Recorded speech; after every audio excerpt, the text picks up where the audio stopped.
Hey everyone, welcome to this week's update video. Now this week we actually don't have too many new things going on. It's basically just the stages that were previously locked on the side story are now unlocked, so you can do like the boss and also the last couple of chapters. But aside from that, we have one new banner unit, which is Hikari. So yeah, let's go over her skills. There will be also another couple units that I want to talk about because they weren't. I didn't have them ready last week, but this week we can look into them. The first of Hikari is a guard unit, and she is an anti-armour DPS. So she's not a tank; she's actually a damage dealer, and she seems to be built for crusade bosses, in my opinion. I don't think she's not going to be very good in PvP. She could be okay in PvP only because she's armor ignore, and the reason for that is a lot of people these days are running armor tanks, right? They're a lot more prevalent. At least it's like the most common damage reduction type. So being able to ignore armor can be quite nice. But I think she's mostly a boss unit. But going by like the way her unit's designed, like she has this big crit damage buff, which is like something for crusade raids basically. She has dots, which are immunity to bypass, which means that this should work on every boss. So it's like it could be like a fairly big amount of damage that she's doing here. And yeah, that's the main part of her kit that I can translate. Now, the reason I say this is because her EX ability it's very confusing.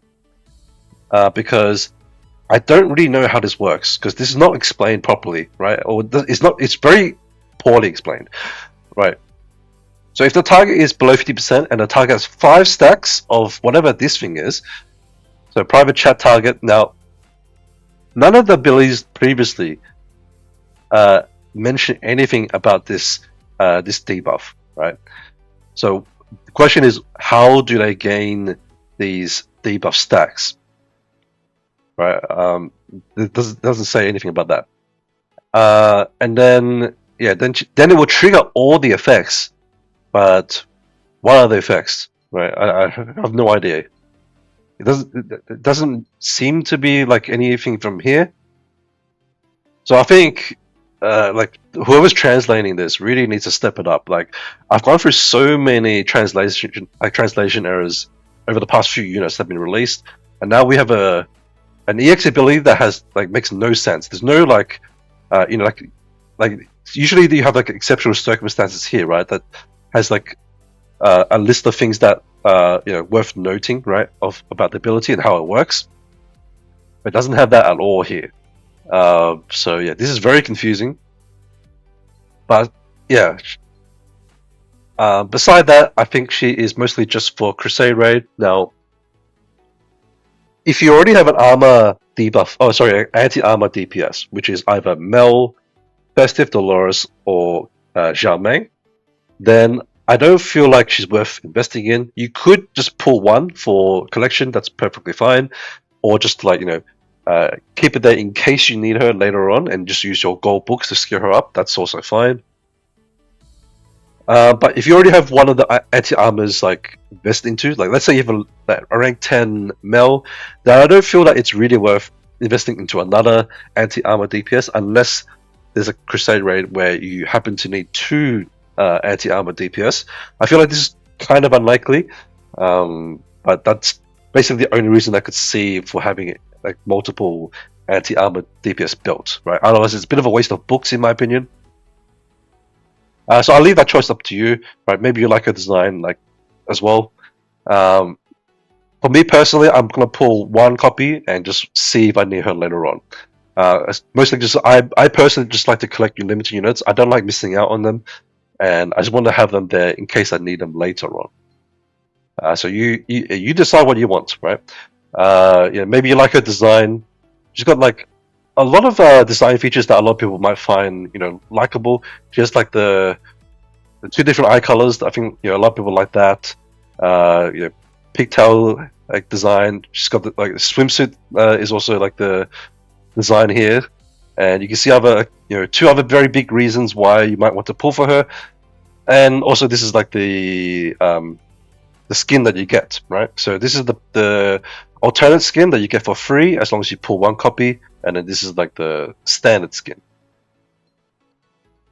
Yep, so that is enough about Hikari. I think that covers her like well enough.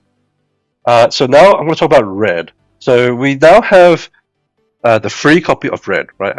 Because it's like the whole login event has been it's done now. You can collect your Red. So now I was able to check her skills. Now I'm going to warn you, she's a very heavy investment unit. Now, first off, one thing to note is that she has high mobility, right? She has 35% base plus 5 from her affinity or friendship. And then in her skills, if you get her to rank 9, she'll have maximum mobility, but not maximum damage reduction, right? She only gains 5% and the base is 35. Therefore, she'll just get 40% damage reduction, but she does get the dodge, right? So it does reduce the damage and also halves debuff durations on her. That can be nice.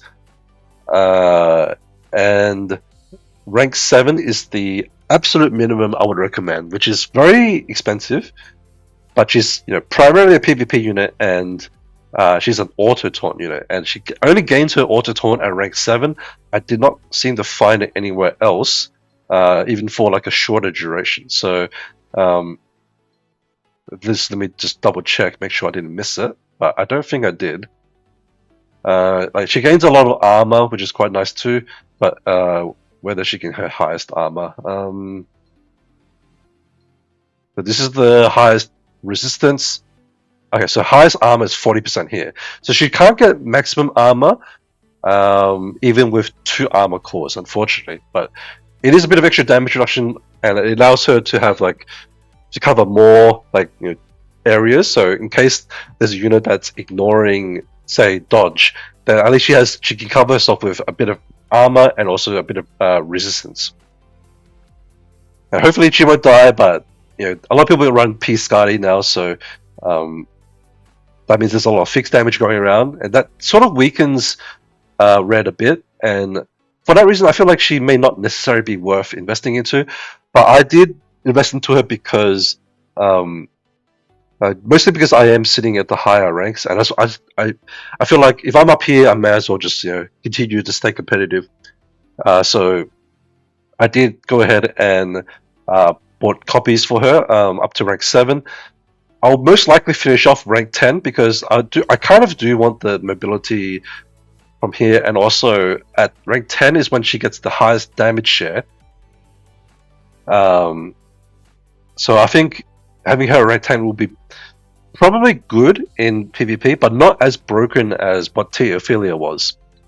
So for that reason, if you were to type that skipped Tia Ophelia because you didn't have enough resources or you just don't care about PvP, then I think you just skip Red and wait for the next Transcendent unit. I feel like the next Transcendent unit most likely is going to be Coast Guard, and that is a PvE unit, or a Crusade raid specific unit. So if that's your goal, then I would say wait and hold your resources. But yeah, if you care about PvP, then I say it's skippable, but you could consider it, right? It's up to you, whether you have the resources for rank 7 or not. The other unit I wanted to mention is President Scotty. I know we have so many Scottys now, but we have yet another one. So President Scotty is a free unit from the anniversary. The summer event, and yeah, I didn't have a purchased, or I hadn't completed the story to obtain her from last week's video, so I wanted to mention her this week. But I think she looks pretty decent with her skill ups, right? So at rank 10, she gets a lot of attack, but she gets 60% mobility, and that gives her 100% mobility with her base mobility plus affinity, right? She'll get 100%. And at rank 9, she has armor reduction for 50%, which is quite a significant amount. This should allow her to kill most armor tanks. So if you're having trouble getting walled by armor tanks, then I think she'll be a good addition to your team. I'd say she is a good option to keep in mind once we have an assault team ready to go. At the moment, we don't really have enough support for it.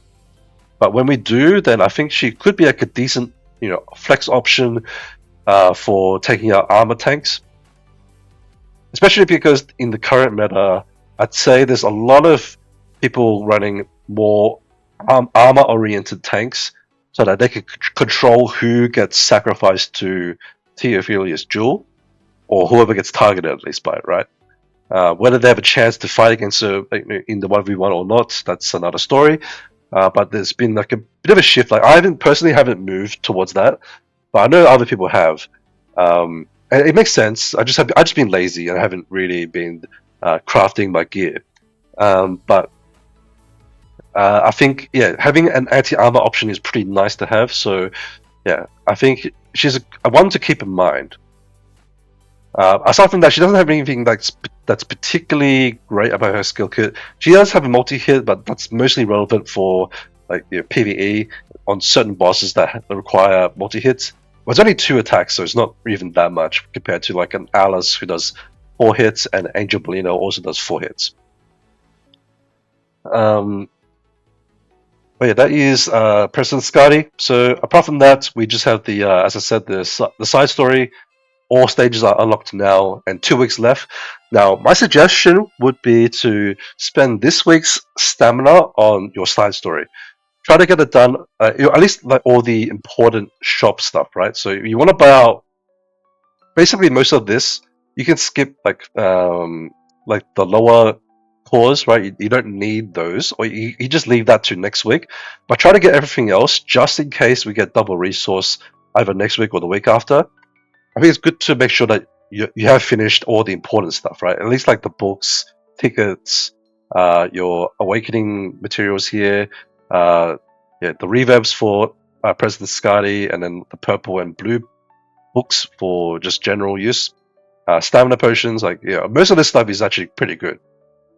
So make sure you finish it this week, or at least get close to finishing it, and then you can finish off next week with just like your daily amounts, right? Like this stuff, and just use that to carry you, right? So because this is more stamina efficient to just do like five runs a day and buy like 5 items to complete all the dailies.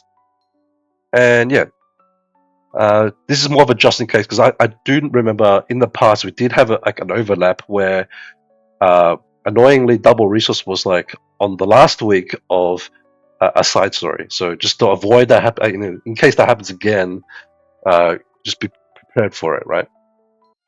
But just a side note, I'm not actually 100% sure whether there's a double resource or not. This is just a just in case it happens. All right, so that is it for this week's video. I know it's a bit longer than what a typical update video is, but I did want to cover multiple units here. So hope that's helpful, and yeah, best of luck if you're pulling for Transcendent Red, and I'll see you in the next video. Bye bye.